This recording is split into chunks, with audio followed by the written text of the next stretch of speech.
Зя сайн байцгаана уу?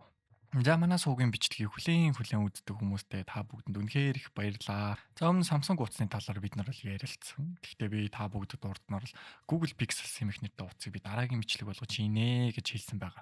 За харин Google Pixel 10. За Google Pixel ер нь бол 10 дотор бол маш олон төрөл байгаа. За жишээ нь Google Pixel 10, 10 Pro, 10 Pro XL, тэгээ Google Pixel 10 Pro Fold гэмэх нэртэй нугалардаг утас хүртэл энэхүү Pixel утасны зах зээлд бол байгаа гэсэн үг. За харин юуны өмнө нэг зүйлийн талаар ярилцах шаардлага гараад байна.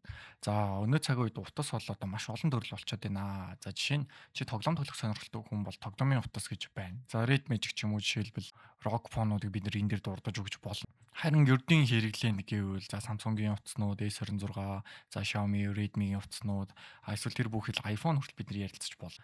Харин 2023 оноос хойш одоо нэг шин төрлийн утасны зах зээл гарч ирээд байгаа гэсэн үг.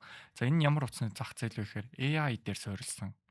За яг л ердийн хэрэглээний утас, камерны утас, тэгээ тоглоомын утас гэдэг шиг яг шин төрлийн утасны одоо төрөл гарч ирсэн гэсэн үг. Энэ бол AI phone. За тийм ч учраас тэр өнөө цаг үеийн хамгийн шилдэг AI дээр суурилсан утас бол Google Pixel 10-ын талаар ярилцгаая. За Google Pixel 10 ер нь бол бид нэр маш энгийн одоо тайлбараар ярих юм бол за дэлгэцийн чанарын хувьд бол 6.2 инч 3000 нийтийг гаргадаг. За харин S26 утасны хувьд бол 2600 нийт байдаг гэхээр гэрлийн нэвтрлийн хувьд бол 3000 нийтээр Pixel 10 бол ялж байгаа гэсэн үг. За үүгээр зогсохгүй дээшээгээ 10 Pro ярихад 3300, 10 Pro XL 3380 болж хувирдаг. Харин RAM-ны хувьд бол 12 GB-аас бүгд эхэлж байгаа. Тэгээд 10 Pro-гоос дээш хэлэнгүүтээ 16 GB болж хувирж байгаа гэсэн үг. За харин камерны хувьд бол нэг ганц хоёр сул тал байгаа юм. За 10.8 инчи мегапиксел, за 10.8 мегапиксел, тэгээ 5x телефото зэрэг ийм камеранд орж ирсэн гэсэн. За зүүн бол 20 хийн 100 орно. За зүгээр 10 гэдэг Pixel 10 гэдэг хүчний хувьд бол 5x телефото байгаа гэдэг нь бол өөрөө жоох сул тал болж иж магадгүй. Гэхдээ дээшлээд Pro болон Pro XL загварууд бол 100 болон 50 мегапикселээр орж ирдэг. Тэгээ 48 Pro-гийн хувьд 48 мегапикселийн хувьд камертай гэсэн. За ер нь бол энэ AI дээр суурилсан утас нь өөрөө нэг аюул том давуу тал гаргаад байгаа юм. Өөрөө өөрийнх нь яг камер дээрээс суурилаад AI дээр одоо хийж болох үйлчилгээнүүд ихтэй. За жишээ нь камера гаргаад за камера гаргангуудаа generative AI асаагаад за асаангуудаа ер нь Gemini ерөнхийдөө чиний туслахаар орж ирж байгаа гэсэн. За ингээд яг одоо моторын ч юм уу эсвэл ямар нэгэн юм өөрийн мэдэхгүй зүйлийг камераараа харуулад энийг ямар зүйл вэ? Энэ ямар объект вэ? За энийг яаж засах вэ? Энийг одоо хэрхэн хийх вэ гэх зэрэг одоо яг өөрийн жижиг туслахтайгаа хажуу сууж байгаа юм шиг одоо ярилцаж болно гэсэн үг. За Google-ийн Gemini-гийн хувьд бол ер нь бол хамгийн сайн supportтой хэл нь англи хэл дээр байгаа заа. Гэхдээ бага зэрэг монгол хэлний дэмжлэг бол хамаагүй сайн болцсон байгаа гэдэг нь бол саяхан хүмүүсийн бас комментуудаар айгүйх гарч ирж исэн. За жишээ нь бас дахин бас хийж болох зүйл нь юу вэ гэхээр чиний дарсан зургууд дээр ямар нэгэн хэрэггүй объектууд байвал за AI-аараа ярьж байгаад энийг ингээ арилга гэсэн командууд ингээ өгж болох гэсэн. Generative AI-ыг ерөөд ашиглаж сурсан хүмүүст илүү тийм сонирхолтой утас байх бах. За нэг ёсондоо бол чиний дарсан зургийг болон одоо бодит байдлыг химэл оюун ухааны тусламжтайгаар өөрчилж болох одоо мянган сонголтууд энэ утсанд байгаа гэдэг нь өөрөө маш том давуу тал. За харин чипсетийн хувьд ярилцгаая. За Google-с өөрсдөөс нь гаргаж байгаа Tensor G5 хэмээх нэртэй тусгай чипсетийг хэрэглэдэг гэсэн үг. За энэ бол 8 core-ийн чипсет. За тэгээ 3 нанометрийн одоо технологиг өөртөө шингээж чадсанаар ер нь бол орчин үеийн чипсет болж чадсан шүү гэж ярьж байгаа гэсэн үг. За энэхүү GPU гэхцэлөө за CPU за ерөөдөө чипсетэнд аль аль нь ороо явчихдаг. Тэгэхээр одоо яг энэхүү чипсетний хувьд бол бид нэр Qualcomm-ийн Snapdragon 8 Elite-тэй харьцуулж үзэхэд ер нь бол Snapdragon 8 Elite бол одоо бүх төрлийн одоо потенциалаараа бол хамаагүй илүү байх болно. Ер нь 30-аас дээш хувийн өөрсдийн гэсэн одоо үзүүлэлтүүд гаргаж өгнө. За faster speed 32% илүү. За 1100 МГц-ээр одоо RAM speed нь илүү. Тэгээ larger одоо RAM memory capacity буюу одоо memory-ны одоо багтаамж нь илүү байгаад байгаа. Гисэн хэдий ч гэсэн Snapdragon-ы хувьд бол за Qualcomm-ийн ер нь гаргаж байгаа энэ Snapdragon өөрөө бол ингээд янз бүрийн утсанд суулгах одоо зориултаар хийгдсэн байдаг. Гэхдээ Google-ийн Tensor G5 бол яг үзүүлэлтийн хувьд бол ялахгүй байгаа ч гэсэн Gemini гэдэг нэртэй өөр дээрээс хөрөлсөн AI байдаг учраас за яг AI-ийн одоо бид нар төвшөнд ярих юм тодорхой хэмжээний одоо юм яг өөр дээрээс хөрөлсөн процесс хийгддэг одоо AI үйлдэлүүд байгаа. Жишээлбэл саяны зурган дээрх үйлдэлүүдийг алга болгох гэх нэртэй. За яг юу вэ гэхээр вэ штэ ийм юм байгаад байгаа. За яг алгоритм нь өөрийнх нь жипүнд зориул одоо секунд зориулж хийсэн одоо яг энэ чипсетэнд зориулж хийсэн алгоритмтай учраас яг Gemini-г ажилуулахад бол одоо Qualcomm Snapdragon-с илүүтэйгээр Google-ийн өөрийнх нь Tensor G5 дээр одоо яг энэ хүү ачааллыг өгөхөд бол илүү тохиромжтой гэсэн үг. Яг тэгэхээр яг энэ одоо үйлдвэрлэлийн системээс ихсүүлээд одоо дотор нь хэрэглэж байгаа бүх програмууд өөрсдөө Google-ээс гаргаж байгаа програм. Тийм ч учраас тэр яг өөрийнхөө CPU дээр ерөөхдөө чипсетэн дээр илүү сайн ажиллах одоо зорилттой бүтээгдсэн байдаг. Тийм учраас AI процесс хийдэг одоо яг энэ хүү үйлдэлүүдийг бол Qualcomm болсон ч гэсэн ерөөхдөө бол бидний хувьд яг энэ G5 шиг одоо үйлдэл гаргаж чадахгүй заяа. Ягаад гэхээр яг энэ одоо нэг цаатласаа л ингээд нэг тийм хийчихсэн зүйл гэсэн үг. За battery life-ийн хувьд бол 30 цагаас илүү одоо бид нар яг энэ утсыг хэрэглэх заалтуудыг зааж өгнө гэж зааж өгсөн байна. За storage-ийн хувьд бол 512-оос дээш, харин Pro XL дээр 1 TB тавьцаа. За тэгээд Fold утсан дээр болоод орохоор бүр 1 TB-ээс их хэмжээний гаргаж өгнө гэсэн үг.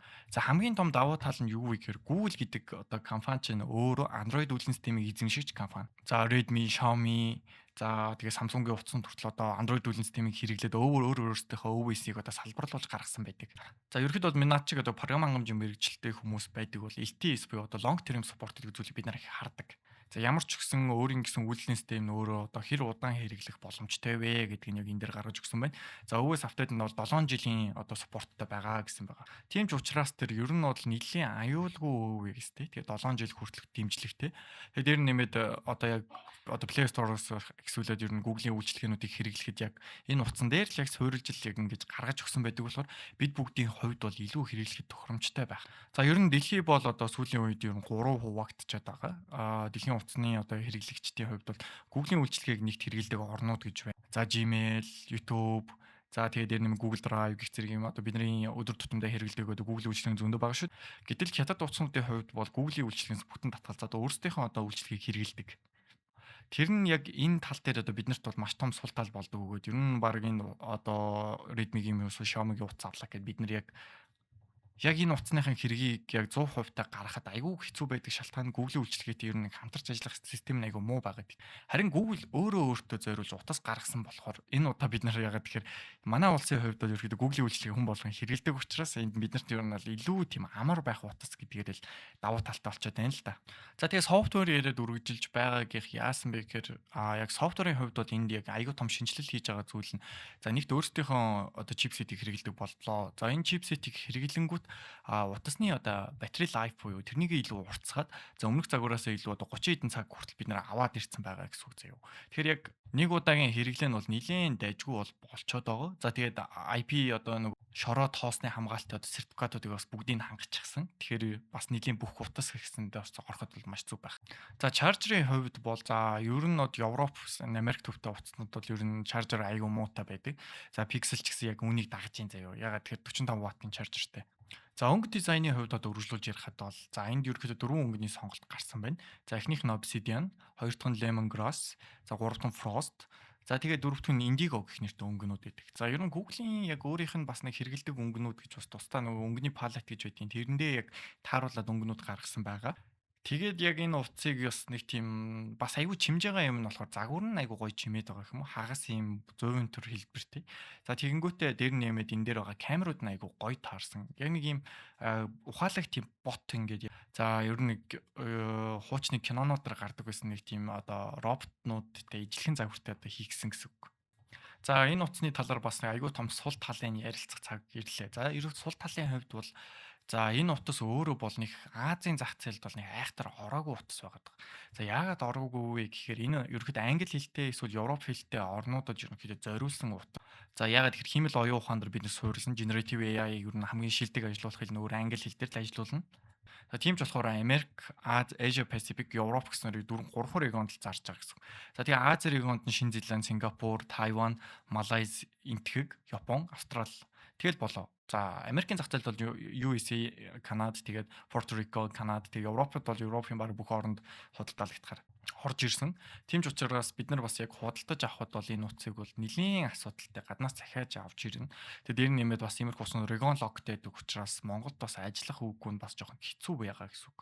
Тэгээд QI хэмээх нэртэйгээр 20 ваттын одоо реверс чаржингүй өөрийнхөө утсаар буцаж цэнэглэх бас цэнэглэлтийн бас опшн бол байгаа гэсэн үг. Ер нь бүхэл одоо яг утаснуудад одоо иймэрхүү юмнууд орж ирж байна. За тэгээ QI хэмээх нэртэй энэхүү технологи нь өөрөө бас их тийм хүнд бас хэрэгтэй байдлаар зохион бүтээгдсэн За энийг бид нар яаж хэрэглэх вэ? За хойдол нь өөрөө ерөнхийдөө бол MagSafe-ний ерөнхийдөө Google-ийн хувилбар гэхэд бид нар ойлгох зүгээр баг.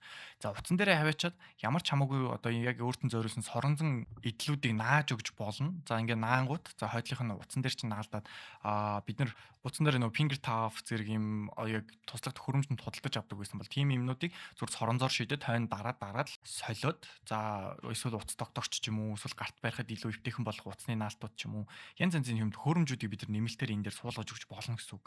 За энд ингээд бид та бүгдэд бас давхар ингээд яг өөрсдийнх нь утсаар нь дарсан зургуудыг бол хуваалцъя. За ер нь бол утасны камерны хувьд бол маш сайн. Гэхдээ Samsung-ийн утас болон бусад утастай харьцуулбал нөгөө шөнийн зураг талдаа бол бас нэг айхтар өндөр технологитой бол биш. Гэхдээ бид нар яг дарсан зүйлээ химэл оюун ухаанаар яаж сайжруулж болно? Эсвэл ямар нэгэн байдлаар эндээс одоо шууд асуултууд ингэж тавьж өгч болно гэсэн үг. За ер нь яг энэ зурагнаас шууд хайдаг технологи ер нь анх Монголд ер нь Tabooгаар дамжуулж орж ирж исэн. Гэхдээ яг Taboogoос бид нар хайж байгаа тохиолдолд нэг иймэрхүү юмнуудыг хэрэглэдэг байсан бол одоо яг operation system буюу өөр дээр нь зориулсан яг юм хайлтууд хийж болно гэсэн үг. За энэ жишээлбэл юу юм бэ? Юу болоод байгаа юм бэ гэдгийг харуулна. За тэнгууд өөр зурагнуудаар ингээд тодорхой хэмжээний өөртөө ойлгохдохгүй байгаа зүйлийг өдөр тутамдаа нэг мэдээлэл болгож авах хэрэгтэй юмнуудаа бид нар яг уцаараа дамжуулж авахд бол ямар ч асуудалгүйгээр орж ирж байгаа гэсэн үг. За энэ бүгдийн талаар үргэлжлүүлэг ярих үед Android 16-гийн талаар бид нар ярилцсанд илүү зүгээр баг заяа. За материал 3 хэмээх нэртэй. За софтверууд байдаг бол энэ ерөөхдөө софтвер инженер байдаг бол материал 3-ыг бол сайн мэдэх үү. За Google-с гаргадаг өөрийнх нь UI суурилсан одоо дизайн буюу UI гаргадаг бас фреймворк гэсэн үг.